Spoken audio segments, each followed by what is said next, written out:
This is a piece of concrete, but not just any concrete.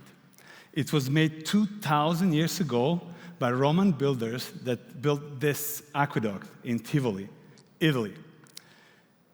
It survived running water, earthquakes, centuries of weathering, and is still here today. I brought it with me because it might hold the secret to one of the greatest challenges that our society is facing today. How to build a sustainable future in a world that is literally crumbling. Concrete is everywhere. You can find it in this beautiful Second World War monument in Bosnia and Herzegovina, my home country. But you can also find it in, based on your opinion, less beautiful brutalist buildings in 1984 Winter Olympic city of Sarajevo. But you don't need to go to my home country to find brutalist buildings. Here's the one in Boston, and even if you just go outside of this same auditorium at the Student Center here at MIT. Concrete is indeed everywhere. It is the most produced material on planet Earth, and for a good reason. It is strong, durable, versatile, but most importantly, inexpensive material. It is so cost-effective that it's an order of magnitude cheaper than any other construction material, like wood, polymers, glass, metals. To give you an idea, you can buy 1 kilogram of concrete for just 10 cents. But there is a problem. Concrete is also degrading, and we see it everywhere. Crumbling roads, typical feature of our Bostonian winters, cracking bridges, and aging buildings. So, in fact, the American Society of Civil Engineers recently graded US infrastructure C-. And you don't need to be an MIT professor to know that C- is not great. The consequences of this aging infrastructure can already be seen. One tragic example is this bridge in Genoa, Italy, that collapsed after 50 years of service, killing 43 people. And yet, not far from Genoa, in France, stands this bridge that is 2,000 years old and still serving. And perhaps the greatest example of ancient Roman structure, concrete structure, is Pantheon in Rome. Its dome remains the largest unreinforced concrete dome we ever built, with its 43 meters in diameter. So 2,000 years ago, Romans lived an architectural revolution through discovery and use of concrete. Roman's concrete is truly an extraordinary material. It required a little energy to produce.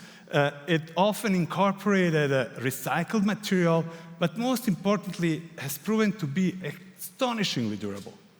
So naturally, we asked why ancient Roman concrete is so long-lasting. It turns out that the answer lies in its ingredients. The Romans mixed the volcanic ash, sand, aggregates, water, and most importantly, quicklime. And this quicklime addition created what's known as hot mixing, where dry premixed ingredients, volcanic ash and quicklime, are saturated with water, which literally heats up the mix. And you might ask, why does all this matter? Well, hot mixing eventually leads to formation of calcium-rich inclusions within concrete. And this is the key. These inclusions serve as reservoirs of calcium that will dissolve and fill in cracks over time. Good. So we managed to recreate some of these features in modern analog version of concrete, embedding similar reactive calcium-rich inclusions. As a result, our concrete can heal cracks up to 0.5 millimeter, something that standard concrete simply cannot do. This self-healing mechanism can extend a structure lifespan up to 50%. That means that a building that would last 100 years now could last 150 years. And this 50 year extension translates into at least 40% lower CO2 emissions over the entire life cycle of the structure of the building, because we avoid early reconstruction and new materials production. Good. Let's now look at a bigger picture. Today we are facing an important challenge. According to the United Nations, by 2050, our world's population will reach 10 billion people. And most importantly, out of 10 billion, 6.7 billion will live in cities.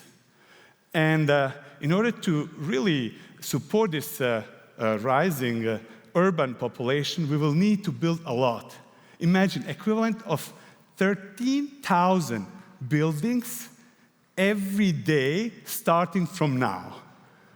And of course, to build our cities, we use steel, glass, and yes, concrete. That's right. But here is the catch.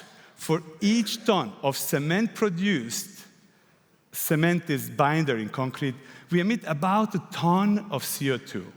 And because we produce 4 billion metric tons of cement each year, this corresponds to up to 8% of total global CO2 emissions.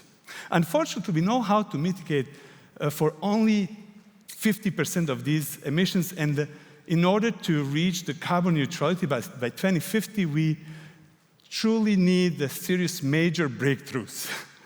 And in this context, our vision for the future of concrete is something we call multifunctional concrete. Imagine concrete structures that are not just load-bearing, but also heal themselves, absorb CO2, or even conduct electricity. The idea, imagine, comes from nature. One of the greatest multifunctional biological materials are our bones. Our bones are, yes, load-bearing. I would be a jellyfish if I had no bones, but they are also self-healing. Imagine, our entire skeleton regenerates in average every 10 years. So we have brand new bones every 10 years. Now, can we now think about concrete as a multifunctional material? And the answer is yes. We are developing concrete that not only self-heals, as I showed you before, but also mineralizes CO2, acting as an effective carbon sink. And if you add small amounts of conducting material, you can, like carbon black, you can make it conductive. And that opens an incredible new opportunities and functionalities. Self-heating concrete, or energy storing concrete. Imagine your home foundation or even roads that act as giant batteries and store energy, renewable energy that will facilitate the energy transition. Good. Let me give you a little practical example. Together with our Japanese colleagues, we installed self-heating concrete sidewalks in Japan, in Sapporo, yet another Olympic city. And they got 15 meters of snow this year. And these panels managed to melt all that snow with tiny application of current. Good. In conclusion, 2,000 years ago, ancient Rome experienced a true architectural revolution through discovery and mastery of concrete. Today, we are on the verge of yet another revolution, one that could completely revolutionize our perception of concrete and overall built environment. Multifunctional concrete that could transform concrete from part of a problem to part of the solution. Thank you. That was awesome.